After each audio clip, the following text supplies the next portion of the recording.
Pranam Acharya ji. My question is pleasure a necessity for humans? Do we as human beings need pleasure for survival to be sane? Thank you. The question is pleasure a necessity?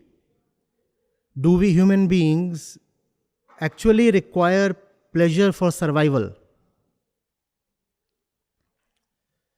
What is pleasure, first of all? See, we all operate at a certain level of the mind. Call it the level of consciousness. Right? You can take that as our current potential level. This is where we stand. And our potentiality is huge, tremendous. So you stand here and your potentiality is huge. Now what will happen when you connect these 2 points of differing potentials? What happens when you connect 2 points having potential difference? There is a flow. It could be the flow of water or the flow of electrons. Let's say electrons, current. This flow is called pleasure. This flow is called pleasure. Something is happening. Something is happening. I was at this level. I have been connected to something at this level. And so there is a flow. And I am hopeful. I'm liking the experience. Something is happening. Are you getting it? Now this is the right kind of pleasure. The pleasure of ascension, the pleasure of rising up, the pleasure of flying high. Unfortunately for us human beings, another kind of pleasure is possible. You connect this level of your potential to a place that has only this level. Still what you would experience is a flow, no? Are you getting it? Still there is a potential difference, right? If you are connected to something lower than your existing state of consciousness, even then you will have a flow. This flow again is pleasure. This is the kind of pleasure that sinks you. For example, the pleasure that you get in doing something utterly lowly. Is there not pleasure in random debauched mischief? That is when 240 volts is getting connected to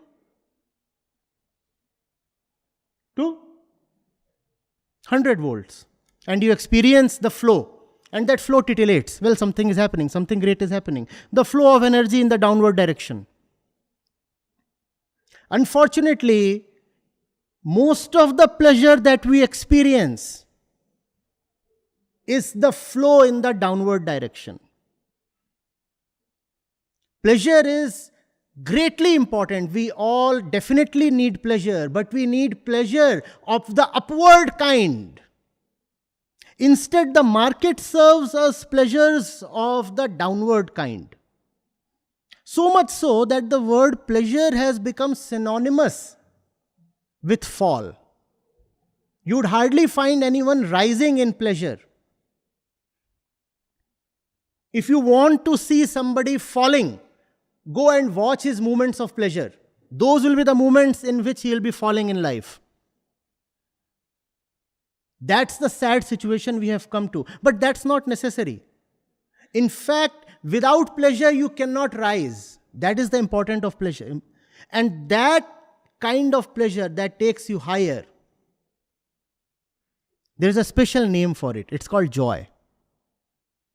It's not ordinary pleasure, not ordinary happiness. It's called joy. It takes you higher. But it's a very demanding and very extracting, very expensive pleasure. The lowly kinds of pleasures are cheap. You can get them very easily.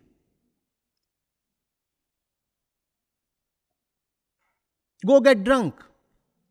Go fall in a brothel. And those lowly pleasures will be very easily available to you. Go binge and then fall asleep, knowing fully well that you have assignments to submit. There is pleasure, right? There is pleasure in overeating and then falling asleep. Is there not pleasure in that? Most of our pleasures degrade us. But equally, Vedanta tells you that without pleasure you cannot live. It's just that you have to choose the higher kind of pleasure. You have to choose pleasure that takes you upwards. And mind you, if you think you are doing the right thing in life and it is not giving you that high pleasure, then that thing cannot be right for you. One characteristic of the right thing is that it is immensely pleasurable. However, this is not an exclusive characteristic. Even wrong things are greatly pleasurable. And you have to be discreet. Pleasure comes from both directions. You look at a great work of art, there is joy. You start wandering on the road and randomly abusing everybody or chasing monkeys, there is some pleasure in that. There is a lot of pleasure in that because that's what most of people are doing. With great application and discipline, you learn how to play the guitar or the sitar. There is joy in that. But that's an expensive joy, we said. You get angry and you pick up the guitar and put it 5 times, bang it on the floor, and it breaks. And for 1 minute there is great pleasure. Playing tennis, you play a great shot and then kiss your racket. There is joy. You play an awful shot and then hit the turf with your racket 10 times and smash the racket itself. There too you have some pleasure. Have you not seen players doing that? As if the racket has played the shot. So they want to explode the racket. And there are players who play wonderfully well and they put the racket on their forehead. Playing a great shot requires discipline. It is expensive.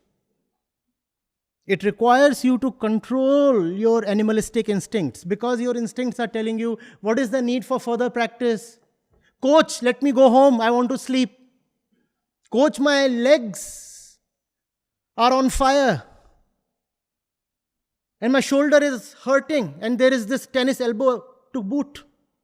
Let me please go. That's the lower kind of pleasure. You avoid work. You shirk your responsibilities. There is the lower kind of pleasure. The higher kind of pleasure we all need. We cannot live without pleasure. I agree with the questioner. But I repeat, please ask yourself, the pleasures that you are having in life, are they taking you higher or are they making you more of animals? Now, what's wrong with being an animal, sir? That's not your nature. You will suffer. You are not an animal. Why are you trying to be an animal? Why are you doing things that animals do? The kinds of pleasures most of us are into. Marijuana, weed. Do these turn you conscious? No, but they are pleasurable. They are pleasurable because there is something happening. There is something happening, so you feel probably the right thing is happening. At least I am no more in my current state because the current state is of suffering. So some displacement has happened. Some movement is happening. And you hope that the right movement is happening. No, the right movement is not happening. Most of the times, the default movement is the wrong one. The right movement, you have to be very careful about. It's a sensitive, delicate thing. It has to be crafted. It has to be engineered with all your intelligence and devotion. The wrong thing is like free fall in gravity. It just happens. What does it take to take an airplane up 35,000 feet. It takes generations of engineering to put the plane up there. What does it take for the plane to crash? Nothing. One drunk pilot and the plane is gone. It's always easier to fall. And there must be some pleasure in letting the plane drop, right? I'm sleeping. I can't help it, I'm sleeping. Go for the right kind of pleasures. Spirituality is about having great pleasures, the kind of pleasures that normal people cannot even think of. Do not think that the spiritual person leads a boring or dull or dead life. No. The really spiritual person is drunk on pleasure. You cannot imagine his state of inner euphoria. He is ecstatic on something that is totally unavailable to the commons. Are you getting it? So kindly don't be so serious. Even I am not. It's just that one happens to appear serious. Are you getting it? Huh? Joy is for the real human being, for the real adult. Cheap pleasures are for kids.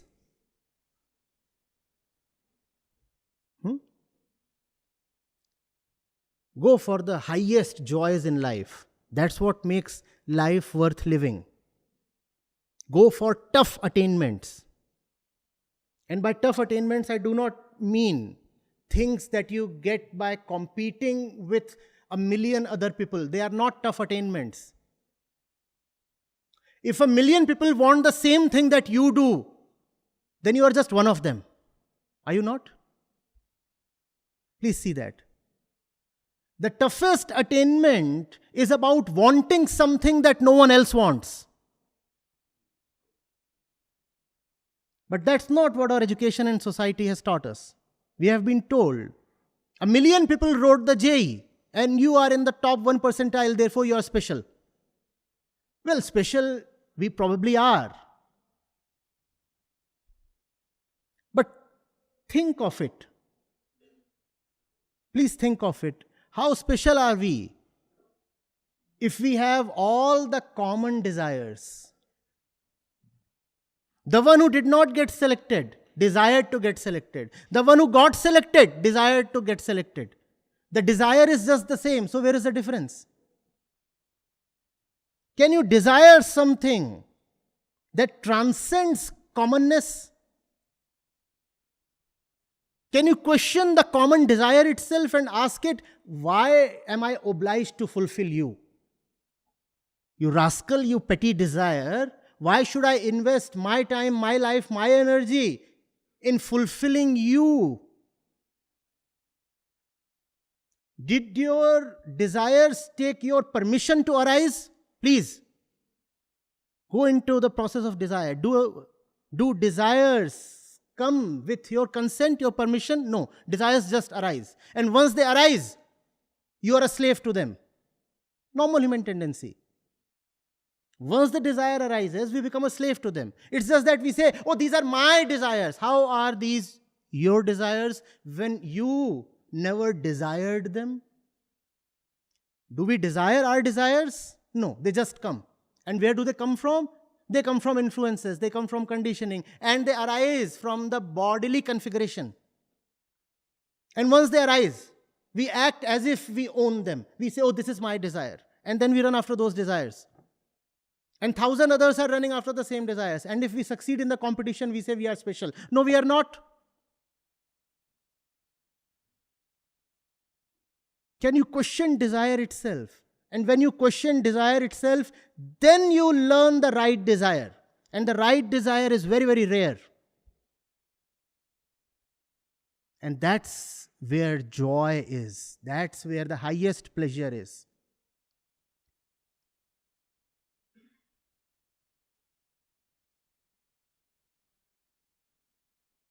Am I connecting? Are we together?